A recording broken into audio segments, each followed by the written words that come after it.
የአማራ ፋኖ ብሔራዊ ኃይል ምዕራብ አማራ ቀጠና ቴዎድሮስ እዝ ህዝብ ግንኙነት ኃላፊ አርበኛ ማርሸት ዛሬን ጋብዣለሁኝ። አብራችሁ እንድትቆዩ እንጋብዛለን። በቀጥታ ወደ አርበኛ ማርሸት ነው ወስዳችሁ በዛሬው ዕለት እንግዲህ በተለያዩ ጉዳዮች ላይ ቆይታ እንድናደርግ ነው ማርሸትን የጋበዝኩትኝ። በድጋሚ አብራችሁን ሁኑ። ጤና ይስጥልኝ አርበኛ ማርሸት፣ እንደምን ሰነበትክ? እንደምን አለ? እንደምን አለ በላይ፣ እንደምናችሁ? ሰላም ናችሁ ወይ? እግዚአብሔር ይመስገን ደህና ነን። በቀጥታ ወደ ውይይታችን እናልፋለን። በወቅታዊ ጉዳዮች ላይ ያሉ መረጃዎችን በማጋራት እንጀምርና ሌሎች ርዕሰ ጉዳዮችንም እንደዚሁ እናነሳለን። በአማራ ፋኖ ብሔራዊ ኃይል አጠቃላይ እንቅስቃሴ ጋር በተገናኘ የአውደ ውጊያ መረጃዎችን እናስቀድም እስኪ። በዛሬው ዕለት እንዲሁም ደግሞ ባለፉት 2-3 ቀናት ምን የተለየ ነገር አለ? ከመነሻ እንዲሆን እንዲሁ ባህር ዳር ዙሪያን ጨምሮ በጃዊ በተለያዩ አካባቢዎች ላይ አገዛዙ በፋኖ ጋር ውጊያ ማድረጉንና እርምጃ መውሰዱን ያወጣውን መግለጫ እየተመለከቱ ነበረ። እነዚህንና አጠቃላይ ወደ ውጊያ ግንባር መረጃዎችን አስቀድመን እንጀምር እስኪ ማርሸት። አመሰግናለሁ። እንግዲህ የአማራ ፋኖ ብሔራዊ ኃይል በአጠቃላይ በጎጃም፣ በጎንደር፣ በሸዋ፣ በወሎ፣ በቢዛሞ ከባድ ማጥቃት መከላከል እያደረገ ነው ከአረመኔው አገዛዝ ጋራ። ውጊያውም እንደቀጠለ ነው። ባለፉት ጥቂት ቀናት ብቻ በበርካታ ወደ ግንባሮች ባደረግነው የከበባ ማጥቃት፣ ባደረግነው የሰበራ ማጥቃት በበርካታ አካባቢዎች በጠላት ላይ ቁሳዊና ሰብአዊ ኪሳራ ደርሰናል። እግረኛ ሰራዊት ማርከናል። በርካታ ቁጥር ያለው የጦር መሳሪያ፣ የነፍስ ወከፍና የቡድን መሳሪያ ማርከናል። የጠላት ሎጂስቲክ ማከማቻና የጠላት ሎጂስቲክ ማንቀሳቀሻና የጦር ማንቀሳቀሻ ተሽከርካሪዎችን እንደዚሁ አውድመናል። ለአብነት በምዕራብ አማራ ቀጠና በቴዎድሮስ እዝ የ206ኛ ኮር አካል የሆኑት የ14ኛ ክፍለ ጦር አባላት በሮብ ገበያ በደብረ ማርቆስ ዙሪያ ከባድ ጀብዱ ፈጽመዋል። በእንደዚሁ የ109ኛ ኮር አካል የሆኑት ወንበርማ ላይ እንደዚሁ ሰሞኑን እንደዚሁ ከባድ ጀብድ ፈጽመዋል። በጃዊ ልትክል እንደዚሁ ሰሞንኛ በጠላት ላይ እንደዚሁ ከባድ ሰብአዊና ቁሳዊ ኪሳራ ደርሷል። ታንክ ጭምር እስከ ማካፈል ደርሰናል። ይህም የሚያሳየው እንግዲህ በአረመኔው አገዛዝ ሰራዊት ላይ ከባድ የሆነ ማጥቃት እያደረግንና ድምሰሳ መማረኩ እንደቀጠለ መሆኑ ነው። በላያ በጣም አመሰግናለሁ። አሁን መረጃውን ስታደርሰን አዳዲስ ስያሜዎችን የፋኖ አደረጃጀቶች አዳዲስ ስያሜዎችን እየጠቀስክ ነበር፣ የኮርና የክፍለ ጦር አደረጃጀቶችን። ከዚሁ ጋር ተያይዞ በፋኖ ኃይሎች የአደረጃጀት እና የፖለቲካ ስራ እድገት አሳይቷል የሚሉ እንደዚሁ አስተያየቶችን እናደምጣለን። አሁን ያነሳቸው ስያሜዎች አዲስ ናቸው። በምዕራብ አማራ ቀጠና ወይም በጎጃም ቀጠና ምንድን ነው አዲስ እየተሰራ ያለ ነገር አለ? ከዚህ በፊት እንግዲህ የመጀመሪያ አደረጃጀቱን ስንጀምረው ወረዳዎችን የመቆጣጠር እና ዞኖችና ክልሉን የማንሳፈፍ ነበረ። ከ2 ዓመት ከምናምን በፊት 2015 ላይ ብልጽግናን ለመግጠም ፕላን ስናደርግ እቅድ ስናቅድ ትልቁ የስርዓቱ አከርካሪ ያለው ወረዳ ላይ በመሆኑ ወረዳዎችን ስንቆጣጠር ዞኑ ይንሳፈፋል። ዞኖች ሲንሳፈፉ ክልሉ ባዶ ይቀራል፣ ያው ይፈርሳል በሚል ነበረ። ይህን 100% የሚባል ደረጃ አሳክተናል። በወቅቱ አደረጃጀቱም በየወረዳው ያለውን ኃይል እና ሀብት ወደ ትጥቅ ትግሉ በማስገባት ወረዳዊ የብርጌድ መዋቅርን በመከተል በሁሉም ወረዳዎች አንዳንድ ብርጌድ በመመስረት ትግሉን መሬት ላይ የመትከል እንቅስቃሴ ነበረ። በዚህም ትግሉን የመትከሉ እንቅስቃሴ በሚገባ 100% ባለ ደረጃ ተሳክቶ ባያችሁት ሁኔታ በጀግኖች አርበኞች ስም ዋጋ በመስዋዕትነት በከፈሉ ጀግኖች ታጋዮች ስም ብርጌዶችና ሻለቆች እየተሰየሙ ከ2 ዓመት በላይ ቆይተናል። ይህ አደረጃጀት አንድም አገዛዙን ለማፍረስ በተለይ የአማራ ብልጽግናን ከመሰረቱ ነቅሎ ለመጣል ትልቁን የአንበሳውን ድርሻ ወስደንበታል። ሁለተኛው ስደተኛ የነበረውን የአማራ ትግል ከስደት ሀገር ቤት በማምጣት በራሱ ህዝብ በራሱ መልካም ምድር በራሱ ሪሶርስ አክቲቭ ኮዙን እንዲወጣ ትግሉን እንዲያደርግ መሰረት የጣለ ተከላ ስራ ተሰርቷል። ሶስተኛው እንግዲህ የትርክት ለውጥ ለማምጣት በእያንዳንዱ የገጠር ማህበረሰብ ዘንድ ለመድረስ ወረዳን መቆጣጠርና ከዚያም ከወረዳ ከተሞች በመወርወር ገጠሮችን አድሬስ ማድረግ ሰፊውን ማህበረሰብ አድሬስ ማድረግ በሚለው ዲዛይን ይህንንም 100% ባል ደረጃ አሳክተናል። ጊዜያዊ አስተዳደር በቀበሌዎች ማዋቀር፣ ግጭቶችን የመፍታት ፍትህ የመስጠት ሀብትና ኃይል ሞቢላይዝ የማድረጉ ስራ ባለፉት 2 ዓመትና ከዚያ በላይ ተከናውኗል። ይህ እንግዲህ የሆነው በብርጌዶች አደረጃጀት ነው። አውደ ውጊያን አቀናጅቶ ለመምራትና የከበባ ድምሰሳ ለማድረግ ብርጌዶችን የማጣመሩ ስራ በክፍለ ጦር ደረጃ እንዲቀናጅ አድርገን መለስተኛ የሚባል የሊደርሽፕ ውጤት ያመጣንበት ፖለቲካል ሊደርሽፕ ውጤት፣ ወታደራዊ የሊደርሽፕ ውጤት ያመጣንበት፣ ቅንጅት የፈጠርንበት፣ የተሻለ መስተጋብር ያመጣንበት ደግሞ ከ2016 ሚያዝያ ወር ጀምሮ ክፍለ ጦሮችን ያዋቀርንበት እና ምዕራብ አማራ ቀጠናን በ9 ክፍለ ጦሮች ከፍለን ሰፊ ግዛቶችን የሸፈነ ቀጠናዎችን የሸፈነ ክፍለ ጦሮችን አዋቅረን ባያችሁት እናንተም በዘገባችሁት ዓለምን ባወቀው መንገድ ስርዓቱን ያዋከርካሪውን መስበር ችለናል። አሁን ደግሞ ይሄኛው ፌዝ 3ኛው የአደረጃጀት ፌዝ ነው። በእኛ የኮር አደረጃጀት የምንለው ማለት ነው። የኮር አደረጃጀቱ እንግዲህ ዋናው ዓላማ ትራንስፎርም ማድረግ ነው። እስካሁን የመጣንበትን መንገድ ደግሞ ትራንስፎርም ማድረግ ሽግግር ማድረግ ነው። ከምን ወደ ምን ነው የምንሸጋገረው? ቀደም ሲል ከነገርኩህ ሙድ ቀደም ሲል ከነገርኩህ አተገባበርና አሰራር አንድ በስትራክቸር ደረጃ በስትራክቸር ጠንካራ ድንበር ተሻጋሪ የጦርነቱ ቅርጽ ከሽምቅ ትግል ወደ ፉል ስኬል ዋር ሲቀየር የተጠናከረ ሊደርሺፕ ያለው የተጠናከረ የእዝ ሰንሰለት ያለው የተጠናከረ አፓራተስ እና ሎጂስቲክ ያለው ጠንካራ ቁመና ያለው ሰራዊት ለመገንባት እስካሁን ከመጣንበት የብርጌድ መዋቅር ወደ ፋይናል ፌዝ እየተሻገርን ስለሆነ በዚህ በቅርጽ ትራንስፎርም ማድረግ ነው። ስለዚህ ቅርጹ ከብርጌድ የሚለው ይቀርና እዙ አለ። ከእዙ ኮሮች አሉ። ከኮር ክፍለ ጦሮች አሉ። ከክፍለ ጦሮች ሻለቆች ነው የሚኖሩት።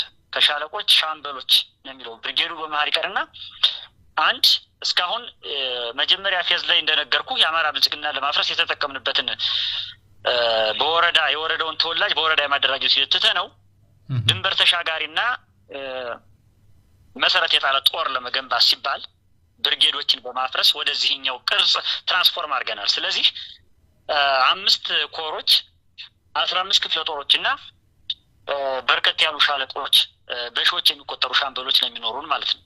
ወደዚህ ነው። ሁለተኛው ከቅርጽ ባሻገር እንግዲህ የሊደርሺፕ ትራንስፎርሜሽን ያመጣንበት ነው። በሊደርሺፕ ደረጃ የመጀመሪያው እስካሁን በመጣንበት 2 ዓመትና ከዚያ በላይ ማኒፌስት ባደረግነው የፖለቲካ ትርክት ባሳለፍነው የትግሉ ውጣ ውረድ ፈተና አጠቃላይ የገጠሙን ችግሮች በፈታንበት መንገድ ውስጥ ሊደርሺፕን ማሳደግ ሊደርሺፕን ማጠናከር እና ቅርጹን መቀየር አስፈላጊ ነው ስለተገኘ አንድ ጠንካራ ሚክስድ የሆነ ወታደራዊ እዝ ማቋቋሙ በዚህ ትራንስፎርሜሽን ፌዝ ላይ ያየነው ጉዳይ ነው። አንደኛው ነው። ሁለተኛው የጊዜያዊ መንግስት የሚል ተክለናል። አሁን ኮሮች ጋር አብሮ የጊዜያዊ መንግስት መምሪያ አለው። ጊዜያዊ መንግስቱ በየወረዳው የወረዳ አስተዳዳሪ፣ የወረዳ ምክትል አስተዳዳሪ፣ የወረዳ የኃይልና ሀብት አሰባሳቢ፣ የወረዳ የኮሚኒኬሽን ቢሮ፣ የወረዳ ሰላምና ደህንነት፣ የወረዳ ጸጥታ የሚባል አጠቃላይ ስትራክቸር ሰርተን የወረዳ አስተዳደር ጭምር አዋቅረናል። ይሄ ሊደርሺፕ ትራንስፎርሜሽን ያመጣንበት ነው አንደኛው። እና እነዚህ ዘርፎች ኮሮችን አዲስ ያዋቀርንበት አንድ የቅርጽ ወይም የስትራክቸር ትራንስፎርሜሽን ያመጣንበት፣ ሁለተኛውና ትልቁ ደግሞ የሊደርሺፕ ትራንስፎርሜሽን ያመጣንበት እስካሁን ከመጣንበት ይከሰቱ የነበሩ ማኔጀሪያል ክፍተቶች ይከሰቱ የነበሩ ሌሎች ክፍተቶች ዘመኑ በጠየቀው መንገድ አፕዴት አድርገን ትግሉን አጠቃላይ ድንበር ለማሻገርና ወደ ተሻለ የአቅም ደረጃ ለማሳደግ የተጠቀምንበት ነው። በላያ ከዚሁ ጋር ተያይዞ አርበኛ ማርሸት የሚነሳው የፋኖ አጠቃላይ ድርጅታዊ እድገትን በተመለከተ እንደዚሁም ደግሞ የአንድነቱን ጉዳይ ተያይዞ የሚነሳ ነው። በአራቱም ቀጠና ያሉ የአፋባሃ የፋኖ እዞች በኮር መደራጀት ዜናው ቀደም ሲል ጀምሮ እንሰማለን፣ እያየን ነው፣ እድገቱንም እየተመለከትን ነው። ከዚሁ ጋር ተያይዞ ታዲያም በተመሳሳይ ቁመና ላይ የመገኘትና ፕሮፌሽናል በሆነ መልኩ ሰራዊት የማደራጀት ከዚሁ ጋር ተያይዞ የሚመጣው ደግሞ ይህንን ሊመራ የሚችል ይህን ሊሸከም የሚችል ድርጅት የማቋቋም አንድ መሪ ድርጅት የመፍጠርን ጉዳይ ከዚህ በፊትም ተደጋግሞ አስፈላጊነቱ የተነገረ እንደሆነ የምናስታውሰው ነውና አዲስ እድገት አለ። አሁን ከድርጅት መስረታው ጋር በተገናኘ ከመሪ መሰየም ጋር በተገናኘ ወይም መምረጥ ጋር በተገናኘ ከዚህ ቀደም አፋባሃ ግንቦት 1 ሲመሰረት በአጭር ጊዜ ውስጥ እነዚህ ይከናወናሉ ተብሎ በመግለጫ የተጠቆሙ ነገሮች ነበሩ።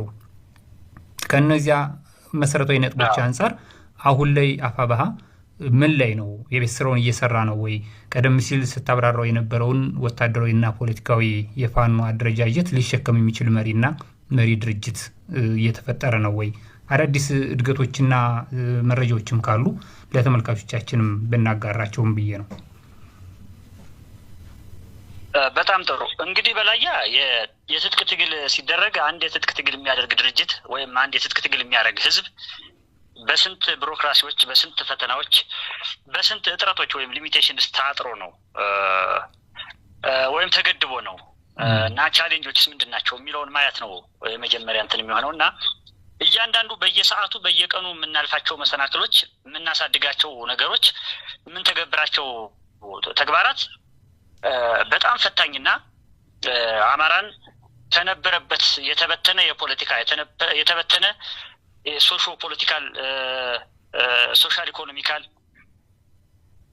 እና አጠቃላይ የተበተነ ድርቅ ካለ አኗኗር ሸፕ ወደ ያዘ አብዮታዊ ቋንቋ ወደሚናገር አብዮታዊ እርምጃን ፐርፎርም ወደሚያደርግ ህዝብ እየቀየር ነው ስለሆነ እዚህ ውስጥ አንድ ድርጅት መፍጠር፣ በተለይ አንድ የጋራ ሪዮት መያዝ፣ አንድ አይነት ተቋማዊ ስትራክቸር መፍጠር፣ በአንድ በተፈለገ ተቋማዊ ስትራክቸር ውስጥ የሚያልፈ ወታደራዊ አመራር መፍጠር፣ ፖለቲካዊ ትርክት ፈጥሮ እሱን ማሳደግና ማስረጽ፣ ትግሉን መትከል፣ ትግሉን መቅረጽ እና ትግሉን መገንባት አጠቃላይ ውጭ እንደሚታየው አለም ፈተናው እጅግ በጣም ውስብስብ፣ እጅግ በጣም ብዙ እጆች ያሉበት፣ ብዙ ፍላጎት የሚስተናገድበት ዘሆል ኢን ዘ ግሎብ ነው ፈተናዎች የሚመጡት። እሱን ደግሞ ወደ ሌላው መልሰን ካውንተር እያደረግን የምንሄደው እና ይሄ ፈታኝ ጉዳይ ሆኖ ነው የከረመው።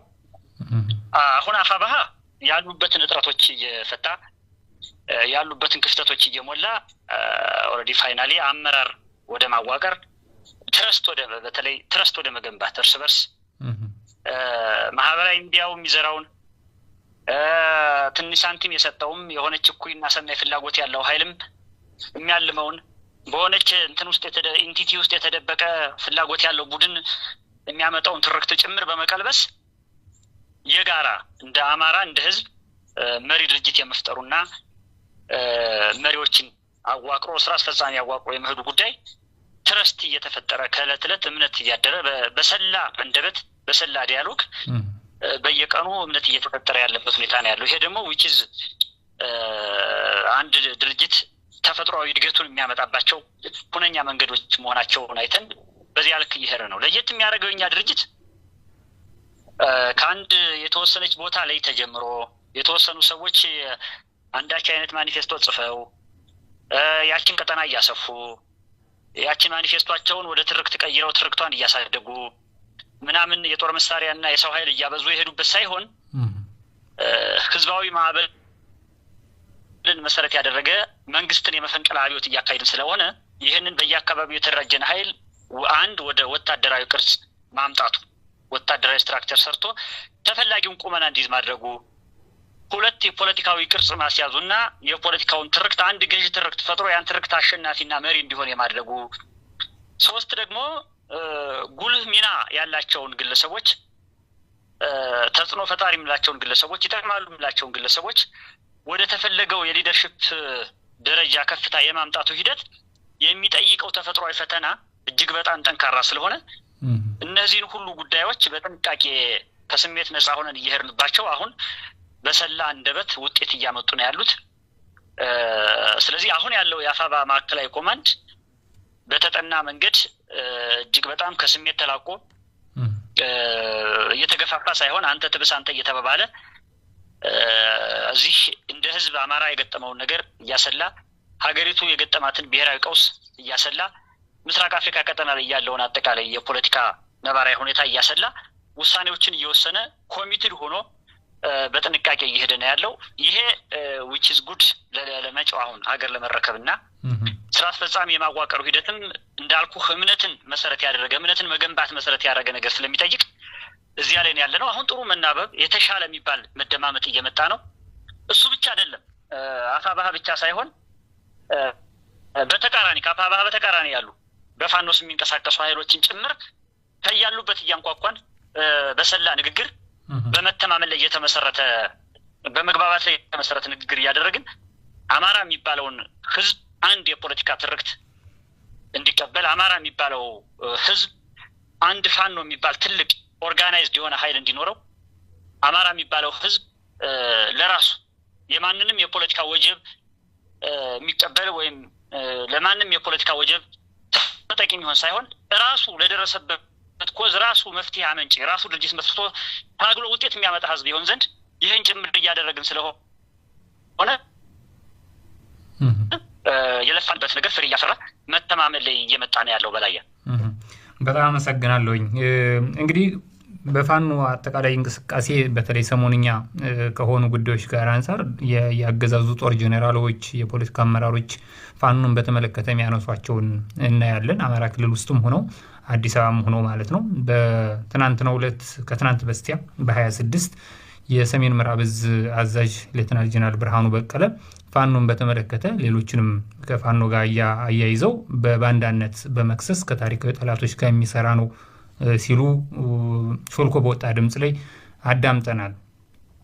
ሌሎችም በይፋ እንደዚህ ጠቅሰው ዘርዝረው ባይናገሩም የተላላኪነት ሚና ያለው ነው ፋኖ በሚል በህዝባዊ መድረኮች ሳይቀር ይህንን ይነዛሉና በእናንተ በኩል ይህንን በተመለከተ ምን ትላላችሁ? እንዲሁ ተገቢ የሆነ ምላሽስ እየሰጣችሁ ነው ማለት ይቻላል? ምናልባት በህብረተሰቡ ላይ ሊፈጥረው የሚችለውስ ነገር ምንድን ነው? ለምሳሌ ምንም የአማራ ህዝብ ጥያቄ የሌለው እና እንዲሁ በተገቢ ሁኔታ ፖለቲካዊ ዓላማ አንግቦ የሚንቀሳቀስ ሳይሆን የሌሎችን ፍላጎት ለማስፈጸም የሚንቀሳቀስ አድርጎ ይመሳል በብልጽግና በጣም የተጠናከረ የሚዲያ ዘመቻ እናያለን። ምንድነው የእናንተ መልከታና ምላሽ?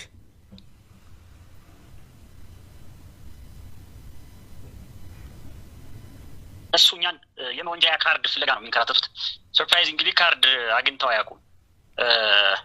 እንደምታስታውሰው ጦርነቱን ስንጀምረው ጃውሳው በሚል የምናፍርበት የምንሸማቀቅበት መስሏቸው ጃውሳ የሚል ስያሜ ሰጥተውን ነበረ። እሱን ተቀብለን ሙዚቃ አድርገነው ክብር አድርገነው አበጀው ብለን ቀጠል። ሁለተኛ ላይ ዘራፊው የሚል ስያሜ ይዘው መጡ። ባንክ አልተዘረፈም፣ መሰረተ ልማት አልወደመም፣ ንጹሃንን አልገደልንም፣ እንደውም ኃይል ጥበቃ ህዝብ ጥበቃ ሀብት ጥበቃ ላይ መሰማራታችን አስደነገጣቸው። እሱም አፈሩና ተውት። ሶስተኛ ላይ ጽንፈኛው ይዘው መጥተው ነበረ። ጽንፈኝነት ምንድነው የሚለውን ከዓለም አቀፍ መግባቢያ ቋንቋው ጋር ከትርጓሜው ጋር ሲያዋሃዱት ህዝብ እንደ ህዝብ ጽንፈኛ ሊሆን ስለማይችል አማራ የሚባለው ህዝብ አጠቃላይ ለህልው ነው የተነሳ ለህልው ነው እየታገለ ያለ ህዝብ መሆኑ ሲገባቸው አሁን ጽንፈኛው የሚለውን ቃል ትተው አሁን ደግሞ ባንዳው ወደሚል ተሸጋግረዋል። ለማን እንዳደርን ለማን ባንዳ እንደሆን እኛም ያው ስለማናውቀውም ጭምር አይገባንም። የዓለም ፖለቲካ እንደሚያሳየን ግን እኛ ታሪካዊ ጠላታችን ብልጽግና ነው። አሁን ዓለም ስትዘምን የዘመነችበትን የጦር መሳሪያ እያመጣ ህዝባችን የሚጨፈጭፍ የሚያወድም ለንጹሃን የማይራራ ለሀገርና ለህዝብ የማይራራ ይሄ ገዳይ አረመኔ ሜንታሊቲ ያለው አገዛዝ ነው የኛ ጠላታችን። ስለዚህ ይሄን ጠላት ነው ለማጥፋት የምንዋጋውና እነሱ ምንም ሊሉ ይችላሉ፣ ምንም አይነት ስያሜ ሊያመጡ ይችላሉ። እንደነገርኩ አሁን ደግሞ ከባንዳነት ወደ ሌላ ስምም ሊያመጡ ይችላሉ በቀጣይ። እሱንም ተቀብለን አበጀው ብለናቸው ነው የምናልፈው። እኛ አንድ ፕላናችንን እያሳካን ስለሆነ ህዝባችንን ቅድም እንዳልኩ መግቢያ ላይ ከአንድ ሆነ ከተበታተነ ሁኔታ ወደ ሌላ የተሰበሰበና አላማ ወዳለው ሁኔታ ውስጥ ትራንስፎርም እያደረግነው ስለሆነ እያስጓዝነው ስለሆነ ጠላቶቻችን የሚጮሁት የቁራ ጩኸት እንጂ እኛን የማይመለከት ስለሆነ ልንደነቅበት አይገባም። እነሱ ግን ትናንትናም እየጮሁ ነው መሳሪያቸውን ማርካቸው፣ ትናንትናም እየጮሁ ነው የምናሸንፋቸው። ዛሬም ነገም ጸበል እንደገባ ሰይጣን 1-7 ቀረኝ 2-7 ቀረ እያሉ እየጮሁ ነው የምናሸንፋቸው። ይሄን ደግሞ ይሄ ትውልድ ጉሮሯቸውን ይዞ ያሳያቸዋል። አይናቸው እያየ እዚያ ያደርሰናቸዋል። አሁንም አይናቸው እያየው እነሱ ወደ መቀመቅ ይወርዳሉ፣ ወደ ቤተ መንግስት እንሄዳለን። ይሄ የማይቀር መሽቶ የመንጋት ያክል እርግጠኛ የሆንበት የትግሉ አንድ ትልቁ ገጽታ ነው እና አሁን መሳደብም ይችላሉ፣ ማማትም ይችላሉ፣ እንደፈለገም ማድረግ ይችላሉ። ምንም ማድረግ የማይችሉት ግን አማራውን ማሸነፍ ነው። እኛ የገጠምነው እንደ ህዝብ ነው። እኛ የገጠምነው እነሱን መንግስት ነው ብለን ነው። እነሱ ደግሞ የገጠሙት አማራን ነው። ስለዚህ ህዝብን ያሸነፈ የለም። እነሱ ደግሞ መሳደብ ይችላሉ፣ ማማት ይችላሉ፣ ምንም ማድረግ ይችላሉ። የእኛን ዓላማ የእኛን ትጥቅ ማስፈታት ግን አይችሉም። እኛን ማሸነፍ ግን እኛን ሽብርክ ማድረግ ግን አይችሉም። ይህንን ባለፈው 2 ዓመት ከምናምን ከባዶ እጅ እዚህ ካለ መዋቅር ካለ ድርጅት እዚህ ስንደርስ፣ ካለ መሳሪያ ካለ ደህንነት ካለ አፓራተስ እዚህ ስንደርስ፣ ካለ ሎጂስቲክ ካለ ሰራዊት እዚህ ስንደርስ አይተውናል እና ይሄን ደግሞ እኛ በጥፍ እያሳደግን ተቋማዊ አሰራራችን እያዘመን የበለጠ እየተደማመጥን ጠንካራ ሊደርሽፕ እየፈጠርን ጠንካራና ብዛት ያለው ሰራዊት እየፈጠርን ዘመናዊ መሳሪያዎች እንደምታዩ እየታጠቅን እያደግን ስለሆነ የእድገት ትግል እያደረግን ስለሆነ ለነሱ ሸብረካ አለም። ስለዚህ ፕሮፓጋንዳም ሊነዙ ይችላሉ። ያው እንደምታየው ነው። በየስብሰባውም በየአዳራሹም እየደገሱም የሚራገሙት እኛን ነው። ይሄ እኛን ከምንም የማንቆጥረው ጉዳይ ነው በላይ። ከዚሁ ጋር ተያይዞ ያው በተለይ በጀነራል ብርሃኑ የተጠቀሰውን እንደ ዋቢነት ብናነሳም ሌሎቹም ደጋግሞ ስለሚያነሱት ጸረ ብልጽግና የሆነ ጥምረት እየተፈጠረብን ነው። ይህ ጥምረት ደግሞ ከኋላ ታሪካዊ ጠላቶች ያሉበት በአገር ቤት ደግሞ ቀደም ሲል እነሱ በጠቀሱት ቋንቋ ባንዶች ተሰባስበው እየፈጠሩት ያለ ነው በሚል ያነሱትን እንደዚሁ እንደመነሻው ወስደን በእርግጥስ የጥምረት አካሄድ ወይም ደግሞ የጥምረት ፖለቲካ አሁን ላይ በሚታይ ደረጃ አለ ወይ ነው ወይስ ፍላጎት ነው? ብልጽግና ሲፈራው ምንድን ነው? በተግባር መረጃዎችን ከማግኘት እውነት እንቅስቃሴዎች ስላሉ ወይስ በራሱ እንዲህ ሊሆን ይችላል ከሚል እየፈጠረው ያለው ነው? ይህም በተመለከተ የተጀመረ ነገርና ለህዝብ ሊታወቅ የሚችል ነገር ካለ ነው። በአንጻሩ ደግሞ ብልጽግና መነሻው ምንድን ነው?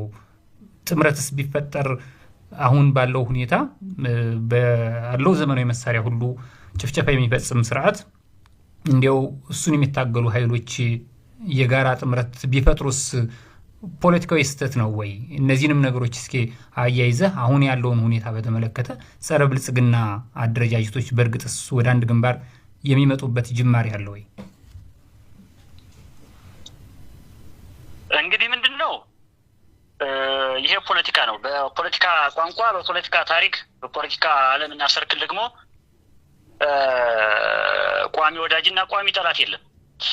ቋሚ ወዳጅህ ማን ነው? ጥቅምህና ፍላጎትህ ነው። ዓላማ የተነሳበት ዓላማ ነው። ከሱ ዓላማ ጋር የሚሄድ ኃይል ካለ ከማንም ጋር ትቆማለህ። አሁን አማራ ጋራ ብልጽግና ነጥላለሁ የሚል ኃይል ካለ ከናይጄሪያ የሚምጣ ከኬንያ የሚምጣ እኛ አብረን እንቆማለን። የአማራ ጥያቄዎች አሉ የተነሳንባቸው፣ ዋጋ የከፈልንባቸው፣ ነገ የምናሳካቸው እነሱ ጥያቄዎች ማንም ሰው እንዲነካባቸው በየትኛውም ዘመን እንዲሸረሸሩ እንዲገረስሱ አንፈልግም። እነሱን ባስቀጠለ መንገድ እየሄድን ስለዚህ የመጀመሪያው ህዝብን እንደ ህዝብ ነጣጥሎ የማጥቃቱ የእነ አብይ አህመድ የወራሪ መንፈስ የተጠናወተው ፕሮጀክት እየከሸፈ ስለመጣ ሁሉም ኢትዮጵያዊ በየአቅጣጫው ወዮል ስላለው ነቀው ስላለው አንድ አዲስ አበባን የመጠቅለል፣ 2 ሶማሌና አፋርን የመውረር፣ 3 እስከ ቀይ ባህር ድረስ ድንበር የማበጀት የእነ አብይ አህመድ ቋሚ ፕሮጀክታቸው ስለከሸፈባቸውና በአጭር ስለተስተጓጎለ አማራውን እንደ ከዚህ ቀደሙ ትውልድ መስሎት የኛ ትውልድ በይሉኝታ እና ሸን በማስያዝ ከከሌ ጋራ የሚል ተራ የቡና ይሉኝታ የማስያዝ አይነት አካሄድ የሚመስል ነገር ይዘው ነው የመጡት። ይሄ ደግሞ ከኛ ዓላማ ጋር በፍጹም የሚጣራስ አይደለም። እኛ ከስንት መስዋዕት ከፍለን ከፊት ለፊት ያለ ነው። አንድ ተራ ህፃን ልጅ እንኳን ዛሬ ተወልዶ ያደረ ብትጠይቀው አንድን መንግስት ለመጣል አንድን አገዛዝ ለመገርሰስ የሚደረግ ማንኛውም አይነት ትግል ሁሉ በመደጋገፍ በመተባበር የሚደረግ መሆኑን ያምናል። ስለዚህ የፖለቲካል ገገማዎች ናቸው እና አብይ አህመድ እና ለአብነት እንኳን ከአመታት በፊት የሻቢያን ጦር እነሱ ትግራይ ያስገብተው የትግራይ ህዝብ ላይ ጄኖሳይድ ሲፈጽሙ እነሱ ልክ ናቸው። ዛሬ አማራው ግን ገና በጭምጭምታ የሆነ ነገር አደረገ ሲባል አማራው ወንጀለኛ ነው በንጽጽር እንኳን ብናየው ማለት ነው። ስለዚህ ይሄ የወራሪነት መንፈስ ይሄ የብሪት መንፈስ ሽክርክሪቱን አቁሞ እንደውም ጎማው እንደሚተነፍስ በቆመበት ስለገባቸውና ድጋሜ መጠገን የማይችሉበት ደረጃ ላይ እንደሚደርሱ ሲገባቸው ነው ይሄን ትርክት ይዘው የመጡትና ይሄ በፍጹም እኛ ማንቀበለው አዋጪ ይሆናል ያልነውን ሂሳባዊ ቀመር ሁሉ እየተከተልን አንደኛ ህዝባችንን ለማዳን ጥያቄያችን ለማስመለስ፣ ሁለተኛ ሀገሪቱን ከብተና ለማዳን፣ ሶስተኛ እዚች ሀገር ላይ ድጋሜ ሟችና ገዳይ አፈናቃይና ተፈናቃይ እንዳይኖር ለማድረግ ሃይማኖትን በሃይማኖት ተከብሮ እንዲኖር ህዝቡም እንደ ህዝብ ተከብሮ እንዲኖር ሰላማዊ መንግስትም ለመመስረት ይመቸን ዘንድ እዚህን ፍላጎት ውስጥ እዚህ የፋኖ ቅዱስ ዓላማ ውስጥ ያለ እያደረግን ያለነው ትግል ውስጥ ቅዱስ ዓላማውን የሚቀላቀል ኃይል ካለ እሱ ዝግጁ ነን። እኛ ኤቭሪዌር በራችን ክፍት ነው። ከዚህ በተቃራኒ የሚነዛ ፍላጎት የሚነዛ ፕሮፓጋንዳ ግን እኛ ማንቀበለውና የጠላቶቻችን እንደሆነ እንዲታወቅ ነው። ሌላው ግን ትልቁ መሰመር ያለበት ጉዳይ እዚህ ጋር እኛ የተነሳነው ሀገር ለመገንጠል አለ ካርታ አስምረን አዲስ ስቴት ለማዋለድ ፎርም ለማድረግ አይደለም የመጣነው። አማራ እንደ ህዝብ ኢትዮጵያ እንደ ሀገር የህልውና አደጋ ገጥሟቸዋል ብለን የተነሳነው።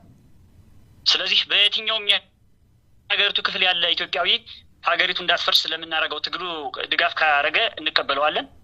በየትኛውም ሀገር ያለ ኢትዮጵያዊ እንደዚሁ አማራው ህልውናው ተከብሮ እንደ ህዝብ ይኖር ዘንድ ለምናደርገው ትግል ይህን ቅዱስ ዓላማ የሚቀላቀል ካለ ለመቀበል ዝግጁ ነን። መገለጫው ይሄ ነው። በላያ ከዚሁ ጋር ተያይዞ እነዚህ ጉዳዮች ሲነሱ በአማራው የፖለቲካ ኃይል ዘንድ የተለያዩ ድምጾች የሚሰሙበትም ሁኔታ እንመለከታለን እና ይሄ ከምን የመነጨ ነው የሚለውን ብናየው ጥሩ ነው።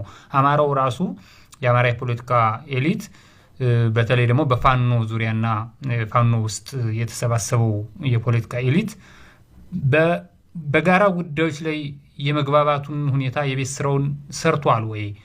እንዲያው በአንዳንድ ጉዳዮች ላይ የተለያዩ ድምጾችን የምናስተውለው ይሄ የቤት ስራው ባለመጠናቀቁ ነው ወይስ እንዲያው ተፈጥሯዊ ነው ብሎ መውሰድ ይቻላል? በእናንተ በተደራጀ ሁኔታ ስታዩት እንግዲህ ፋኖ ያው ከአማራ የፖለቲካ ኤሊት ውስጥ ዋናው ግንባር ቀደሙ የተደራጀ ሆኖ አሁን ላይ ስለሚታይ ምንድን ነው የእናንተ ግምገማ? በእርግጥ አማራው የፖለቲካ ሁኔታዎቹን ጥያቄዎቹን በተመለከተ የራሱን የቤት ስራ ተሰርቷል? አዎ ይሄ ፖለቲካል ኔቸር ነው። በየትኛውም ዘመን በየትኛውም ዓለም ያለ ፖለቲካ ተፈጥሮ ነው ልንለው እንችላለን። ግን የሚከሰቱ ነባራዊ ሁኔታዎች ናቸው እያረሙት የሚሄዱት። ሁሉንም ነገር ሁሉንም የሚዘረጋውን ፍላጎትና የሚዘረጋውን አጀንዳ የሚከሰቱ ነባራዊ ሁኔታዎች አስቻይ ሁኔታዎች እያረሙት ወደ አንድ መስመር እያስገቡት ይሄዳሉ። ለምሳሌ አሁን ፋኖ እዚች ሀገር ላይ ብቻውን የሚዋጋበት ዘመን እያበቃ ይመስላል። ብቻውንም ለዚች ሀገር ህልው መሆንም ብቻውን የሚቆምበትም ዘመን ሊቆም ይገባዋል ብለን እናምናለን። ለምን ካልክ የዚች ሀገር ተጠቃሚ የዚች ሀገር ህዝብ ነው። የዚች ሀገር ህዝብ ደግሞ የተለያየ ኤንቲቲ ያለው መጠሪያ ያለው ባውንደሪ ያለው እና አብይ አህመድ ደግሞ እዚች ሀገር ካለ ህዝብ ጋር ከሁሉም ጋር ተጣልተዋል፣ ተናክሰዋል። አንዱን በድንበር፣ አንዱን በጥቅም፣ አንዱን በፖለቲካ፣ አንዱን በኢኮኖሚ ኦልሬዲ መዝብረውታል፣ ገለውታል፣ ደሃ አድርገውታል፣ መሀይም አድርገውታል። ስለዚህ እና አብይ አህመድ ያልበደሉት ህዝብ የለም ኢትዮጵያ ውስጥ። በእና አብይ አህመድ የተበደለ ሁሉ ጸረ አብይ አህመድ ትግል አደርጋለሁ ብሎ ቢነሳ አንተ ኢዞፓና አንተ ኢዞፔን ልንለው አንችልም። እኛ ከዓላማችን አንጻር ከቆምንለት ዓላማ አንጻር ጸረ አብይ ነው ፕሮ አብይ ነው ብለን ነው እኛ የምንገመግም። መከለ ጸረ አብይ ነው ከተባለ እሱ የኛ ሰው ነው፣ በቃ አለቀ። ለዚህ ዓላማችን አብይን ለመጣል ለምናደርገው የኢንትሮዳክሽነሪ ስትረግል በቂ ኃይል ነው ብለን እናስባለን። የመጀመሪያው ሜጀርመንታችን ይሄ ነው። ስለዚህ እዚያም እዚህ የሚሰሙ ድምጾች ተፈጥሯዊ ናቸው። ወደፊት የሚከሰቱ ነባራዊ ሁኔታዎች እያረሟቸውና እያራቋቸው እያስተካክሏቸው የሚሄዱ ናቸው። ከዚያ ውጭ እዚያም የሚወራጩ አምስትን ጠመንጃ ይዘው ሶስት የሚንጫጩት በፊት ለፊት መጥተው እዚህ እንትን የሚሉት በጀርባ ሄደው ከብልጽግና በንግድ ባንክና በአቢሲኒያ ባንክ ገንዘብ የሚገባላቸው ሰዎች ናቸው፣ እናውቃቸዋለን። እነዚህ ትልቁን ምስል ትልቁን ዓላማ የማስተጓጎል አቅምም የላቸውም፣ እዳር ቀሪዎች ናቸው። ነገም እነሱንም እንትን ብለን ጠመንጃቸውን ቀምተን ለትግል የምናውላቸው ሰዎች ናቸው። ዳር ዳር እያሉ እዚህ እኩይ እንትን የሚተገብሩ ሰዎች ስለምናውቃቸው ነው።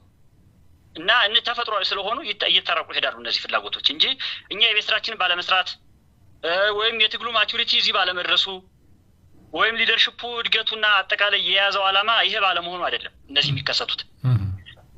ሰርጎ ገቦች ናቸው፣ አንድም ተፈጥሯዊ ናቸው። በላይ እነዚህ ናቸው ሁኔታዎች። በመጨረሻ እንደው የአጠቃላይ የቀጠናውን ሁኔታን በተመለከተ በየጊዜው ነገሮቹ የተለዋወጡም ቢሆን በእናንተ ግምገማ ግን ከፋኖ ትግል አንጻር የሚታዩ የቀጠናውንም የኃይል አስተላለፍ በተመለከተ ምልከታችሁ ምንድን ነው? በቀጠናው ዙሪያ ላይ ያሉትንም አጠቃላይ የኃይል አስተላለፎች ለውጦችን ብልጽግናም በራሱ በፓርላማም በሌሎቹም መድረኮች የራሱን ምልከታ እንሰማለን። ፋኖስ ምንድን ነው ምልከታው? ይሄ ቀጠናው ላይ እየተፈጠረ ያለው እየሆነ ያለውን ነገር ከመሰረታዊ ከሆነው የአማራ ሕዝብ ትግል አንጻር እንዴት ነው የሚገመግማቸው? በበጎ ለትግሉ አስተዋጽኦ የሚያደርጉ ነገሮች እየተፈጠሩ ነው ወይስ ትግሉን ሊያዘገዩ የሚችሉ ነገሮችን ታስተውላላችሁ? በየዕለቱስ ይህንን ጉዳይ ተገመግማላችሁ ወይ?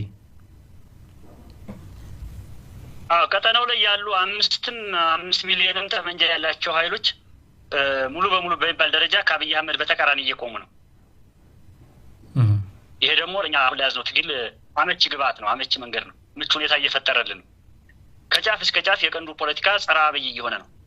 ይሄ ደግሞ እና አብይ አህመድ በየአካባቢው በየሄዱበት እየሄዱ እንደ ውሻ የመናከስ ተፈጥሯዊ ባህሪያቸው ያመጣው የወራሪነት መንፈሳቸው ያመጣው ይሄ የገዳይነት መንፈሳቸው ሜንታሊቲያቸው ያመጣው ስለሆነ እኛ ከዚህ በተቃራኒ ቅዱስ ሐሳብ ይዘን ስለተነሳን የህዝብን ሰላም የሀገርን ሰላም የመጠበቅ ዓላማ ይዘን ስለተነሳን አጠቃላይ የቀንዱ ፖለቲካ ውስጥ ራን የሚያደርጉ ኃይሎች በሙሉ ጸረ አብይ እየሆኑ መጥተዋል። ይሄ ለኛ ለዛሬም ለነገም መንገዳችን እጅግ በጣም ቀይ ምንጣፍ ሆኖልናል፣ አመች ሆኖልናል እና እኛ የምናየው በዚህ አንግል ነው።